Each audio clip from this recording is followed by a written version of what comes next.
இயேசுவில் மிகவும் பிரியமானவர்களே, அன்னையினுடைய அன்பு பக்தர்களே, ராக்பெல்லர் என்ற ஒரு தொழில் அதிபர் வாழ்ந்து வந்தார். அவருடைய பணி முழுவதுமே பணம் திரட்டுவது, அதற்காக உழைப்பது என்று முழு நேரத்தையும் அதிலே செலவிட்டு கொண்டிருந்தார். தன்னுடைய குடும்பத்தை பார்ப்பதில்லை, தன்னுடைய மனைவியை பார்ப்பதில்லை, தன்னுடைய குழந்தைகள் எல்லாம் அவர் கவனிப்பதில்லை. ஒரு 5 நிமிடம் கிடைத்தாலும் அதில் நாம் என்ன சம்பாதிக்கலாம் என்ற ஒரு எண்ணத்திலே வாழ்ந்து கொண்டிருந்தார். இப்படி தன்னுடைய தொழிலை பெருக்குவதிலும் அதிலே பணத்தை சம்பாதிப்பதிலுமே தன்னுடைய வாழ்க்கையை அங்கே வாழ்ந்து கொண்டிருந்தார். ஞாயிறு திருப்பலிக்கு வரலையா டேடின்னு குழந்தைகள் கேட்பார்கள். அங்கே போனால் 1 மணி நேரம் வேஸ்ட்டாக போயிடும், ஆகவே அதில் நான் உங்களுக்காக நிறையா சம்பாதித்து விடுவேன் என்று குழந்தைகளுக்கு சொல்வார். இப்படியாக பணம் பணம் என்று அவர் அலைந்து கொண்டிருந்தார். அப்படிப்பட்ட அந்த பெரிய ராக்பெல்லர் அந்த தொழிலதிபர், அவருக்கு திடீரென்று உடல்நிலை சரியில்லாமல் போனது. சென்று அவர் மருத்துவரை அணுகிய போது அவரை பரிசோதித்த பிறகு மருத்துவர்கள் சொன்னார்கள், உங்களுக்கு கேன்சர் வந்துவிட்டது என்று சொன்னார்கள். உடனே அவர் நிலை குலைந்து போனார். அவர் ஓடிய ஓட்டமெல்லாம் கொஞ்சம் குறைந்தது. அவர் தனக்காக இல்லாமல் தன்னுடைய குடும்பத்திற்காக தானே நான் இவ்வளோ தூரம் உழைத்தேன், எனக்கு ஏன் இப்படி ஒரு சோதனை என்று நினைத்தார். அப்போது அந்த பங்கு தந்தையை பார்த்து ஆலோசனை பெறும்போது அவர் சொன்னார், சில உதவிகளை கடைசி கட்டத்திலே சில உதவிகளை நீங்கள் செய்து ஆண்டவருடைய ஆசிரியை பெறுங்கள் என்று அவர் சொன்னார். அவர் அப்பொழுதுதான் ஒரு சின்ன கை கால் போனவருக்கு ஒரு சக்கரை வண்டி வாங்கி கொடுத்தார். பிறகு அதை வாங்கி கொடுத்த பிறகு அவருடைய மகிழ்ச்சி அந்த முகத்திலே பார்க்கிறார். ஒரு சக்கரை நாற்காலிக்கா இவ்வளவு மகிழ்ச்சி என்று பிறகு கொஞ்சம் கொஞ்சமாக தன்னுடைய சேவையை செய்ய ஆரம்பித்தார். இப்படியாக அவர் செய்த போது இன்னும் அதிகமாக மகிழ்ச்சி அடைந்தார். மற்றவர்களுக்கு உதவி செய்வதிலே ஆனந்தம் கண்டார். உடனே தன்னுடைய பணம் முழுவதையும் வைத்து என்ன செய்வது என்று தெரியாத அவர் ராக்பெல்லர் ஃபவுண்டேஷன் என்று ஒரு அமைப்பை நிறுவினார். நிறுவி கொஞ்சம் கொஞ்சமாக அதிலிருந்து எல்லா மக்களுக்கும், ஏழை மக்களுக்கு, அனாதைகள் என்று எல்லோருக்குமாக உதவி செய்த அவர் அந்த இடம் மட்டுமில்லாமல் மற்ற நாடுகளுக்கும் அதை கொண்டு சேர்த்தார். அதன் வழியாக எல்லோருக்கும் அங்கே உதவி செய்கின்ற ஒரு வல்லமையை அவர் கொண்டிருந்தார். பிறகு டாக்டர் அவர்கள் குறித்து கொடுத்த 5 ஆண்டுகளுக்குள் இறந்து விடுவார் என்று சொன்ன மருத்துவர்கள் ஆச்சரியப்படுகின்ற விதத்தில் கடைசி ஒரு 28 ஆண்டுகள் பிறகு வாழ்ந்து அவர் இறந்தார் என்று அவருடைய வாழ்விலை நாம் பார்க்கிறோம். எப்படி இது சாத்தியம் என்று பார்க்கும்போது அந்த மகிழ்ச்சி மற்றவர்களுக்கு உதவி செய்கின்ற அந்த தருணத்திலே அவருக்கு உயிர் பிச்சு இன்னும் அதிகமாக கிடைத்தது. அந்த மகிழ்ச்சி இன்னும் அவரை ஆழமாக வேலை செய்ய வைத்தது. அந்த தொழிலில் எவ்வளவு ஆர்வம் காட்டி பணம் சம்பாதித்தாரோ அதே போல் மற்றவர்கள் உதவி செய்வதிலும் அதிகமாக ஆர்வம் காட்டி மற்றவருடைய மனங்களிலே அவர் இடம் பிடித்தார் என்பதை அவருடைய வரலாற்றிலே நாம் பார்க்கிறோம். அவருடைய ஃபவுண்டேஷன் உலகம் முழுவதும் இருக்கிறது. அதன் வழியாக நிறைய மக்கள் இன்றளவும் பயன்பெற்று கொண்டு வருகிறார்கள். அவை அவருக்கு கொடுத்த அந்த எண்ணம் உதவி செய்கின்ற எண்ணம். பிறரன்பில்தான் இறை அன்பை நாம் கண்டிப்பாக காண முடியும். நாம் எவ்வளவுதான் ஆலயத்திற்கு வந்து நாம் எவ்வளவு வழிபாடுகள் நாம் நிகழ்த்தினாலும் நம்முடைய வாழ்விலே மற்றவருக்காக நாம் கொஞ்சம் ஒதுக்காத போது அது உண்மையான வழிபாடாக இருக்க முடியாது என்று ஆண்டவர் பல இடங்களிலே சொல்லியிருக்கிறார். அவைதான் அந்த அன்பிற்காக அவர் நடக்காத இடமில்லை, போகாத தூரமில்லை, வேண்டாத இடமில்லை. அப்படிப்பட்ட அந்த எண்ணத்தை உருவாக்கி தன்னுடைய வாழ்நாள் முழுவதும் அன்பு அன்பு அன்பு என்று தான் தன்னுடைய வாழ்வை வாழ்ந்து கொண்டிருந்தார். அதுதான் பரிசேயர் சரிசேயர் என்று ஒவ்வொருவராக கேள்வி கேட்கிறார்கள். என்று நற்செய்தியில் நீங்கள் பார்த்தீர்கள் என்றால் அவரிடம் கேட்கின்றார்கள், பெரிய கட்டளை எது, உனக்கு என்ன பெரிய கட்டளை என்று கேட்கிறார்கள். ஏற்கனவே தெரியும் அவர்களுக்கு 10 கட்டளைகள் இருக்கிறது என்று. அதிலே பெரிய கட்டளை என்று நீங்கள் எதை சொல்கிறீர்கள் என்று கேட்கிறார்கள். அப்பொழுது ஆண்டவர் இயேசு கிறிஸ்து இசையாசி இறைவாக்கினர்களுடைய 6:4 அதிகாரத்தில் இருக்கின்ற அந்த வசனத்தை எடுத்து சொல்கிறார். ஆண்டவரை அன்பு செய், ஆண்டவர் ஒருவரே, அவரை அன்பு செய் என்று முதல் கட்டளையை கொடுக்கிறார். 2வது கட்டளையாக அவர் சொல்வது அங்கே லேவியர் ஆகமத்திலிருந்து அவர் எடுத்து சொல்லுகிறார். 19:18 இருக்கின்ற வசனத்தை எடுத்து சொல்லுகிறார். உன்னை நீ அன்பு செய்வது போல உன் அயலாரையும் அன்பு செய் என்று சொல்கிறார். ஆகவே இந்த 2 கட்டளையிலும் சாராம்சமாக இந்த தொகுத்து அவர் கொடுக்கின்றார். அங்கே கடவுள் ஒருவரை அவரை முழு இதயத்தோடும் முழு ஆன்மாவோடும் முழு உலகத்தோடும் என்று ஆண்டவரை முழுமையாக அன்பு செய்ய முதல் கட்டளை அழைக்கிறது. நாம் அப்படி முழுமையாக அன்பு செய்கிறோமா என்று பார்க்க வேண்டும். அவே நேரம் கிடைக்கின்ற போது, அது நமக்கு தவறுகள் நேருகின்ற போது, நாம் துன்பப்படுகின்ற போது நாம் முழுமையாக அன்பு செய்கிறோமா? நமக்கு கஷ்டங்கள் சில நேரங்கள் வருகின்ற போது, தோல்விகள் ஏற்படுகின்ற போது உண்மையாகவே நாம் முழுமையாக கடவுளை அன்பு செய்கிறோமா? அப்போ தான் நாம் கடவுளை திட்டுவோம். ஏன் கடவுள் என்னை படைத்தார்? எனக்கு ஏன் இந்த நோயை கடவுள் எனக்கு தர வேண்டும்?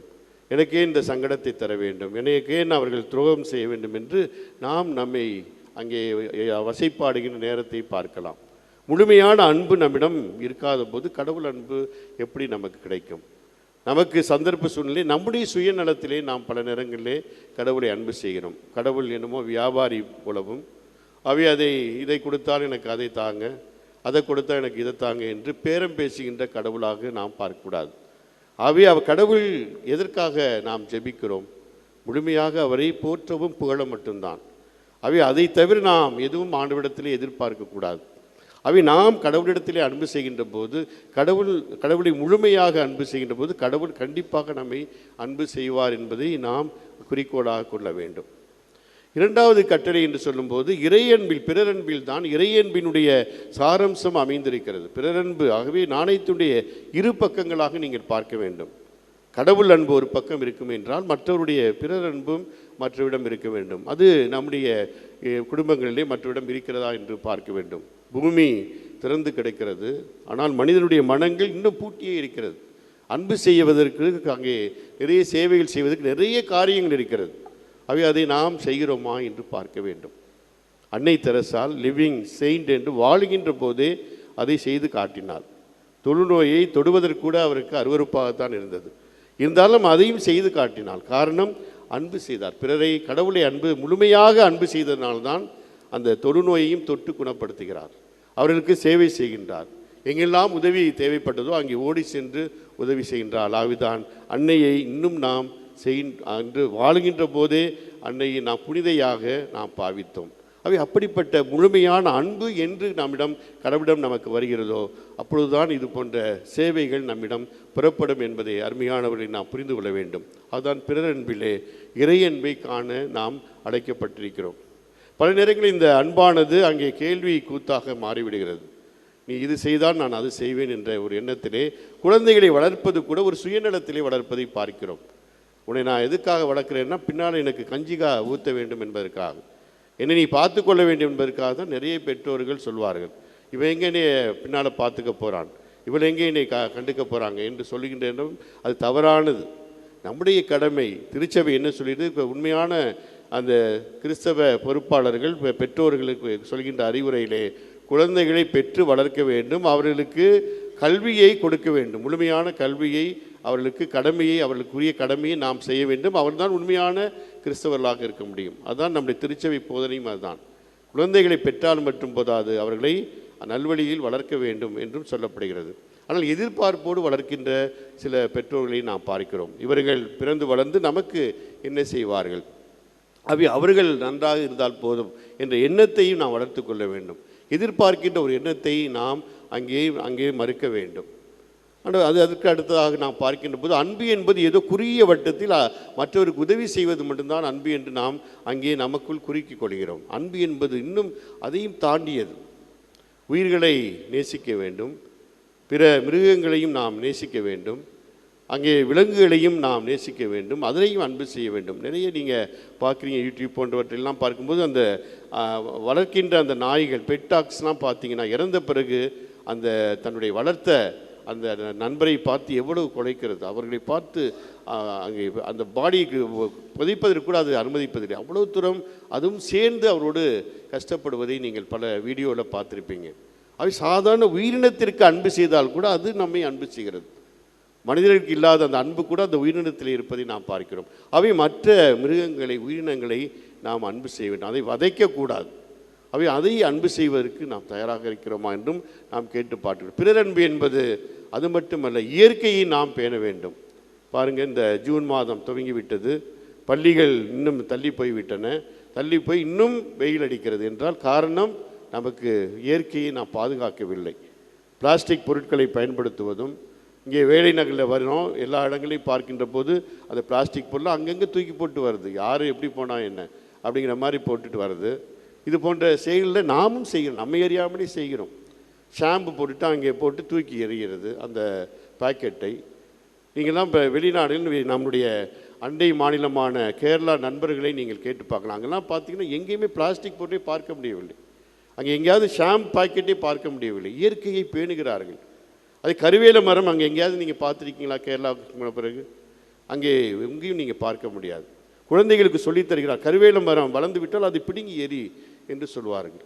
இப்படியாக இயற்கையை அன்பு செய்கின்றதையும் அவர்கள் குழந்தைகளுக்கு நாம் கற்றுக் கொடுக்க வேண்டும். இதுதான் பிறரன்பு சேவை. அவர் இப்படிப்பட்ட அன்பை கொடுப்பவர் தான் ஆண்டவர். ஆண்டவரிடத்திலே முழுமையான அன்பு இருக்கின்ற போதுதான் இது போன்ற எண்ணங்கள்லாம் நமக்கு உதிக்கும் என்பதை இந்த நாளில் நாம் எடுத்துக்கொள்ள வேண்டும். அவை அன்புக்குரிய இந்த காலகட்டத்தில் யார் உண்மையாக அன்பு செய்கிறார்கள்? உங்கள் பெற்றோர்களை விட குழந்தைகளை முழுமையாக அன்பு செய்வது யார் என்றால் ஆசிரியர்கள். இன்று பள்ளிகள் திறக்க இருக்கின்றன. 4ஆம் தேதி முழுமையாக எல்லா பள்ளிகளும் திறக்க ஆணையிடப்பட்டிருக்கிறது. ஆகவே உங்களை விட அதிகமாக குழந்தைகள் எங்கே இருக்கிறார்கள்? அங்கே ஆசிரியரிடம்தான் இருக்கிறார்கள். ஆசிரியரிடத்தில் இருக்கும்போது அவர்கள் தான் உங்களை விட அதிகமாக கவனத்துடன் குழந்தைகளை வளர்க்கிறார்கள். அவரிடம் போய் சண்டை போடுவது, அவர்களை தரைக்குறைவாக பேசுவது, ஏதாவது ஒரு வகையில் அவர்கள் திட்டிவிட்டால் அவர்களை கண்ணா என்று சொல்வது, இதெல்லாம் தவறான செயல். ஆகவே உங்கள் குழந்தை வளர்வதற்கு அவர்கள் கஷ்டப்படுகிறார்கள், அவர்கள் துன்பப்படுகிறார்கள். அவர்கள் அதிகாரியிடம் அங்கே அவர்களுக்கு அவர்களிடத்திலே அவர்கள் சண்டை போட்டு அதிகாரியிடம் அவர்கள் கேவலப்படுத்தப்படுகிறார்கள்.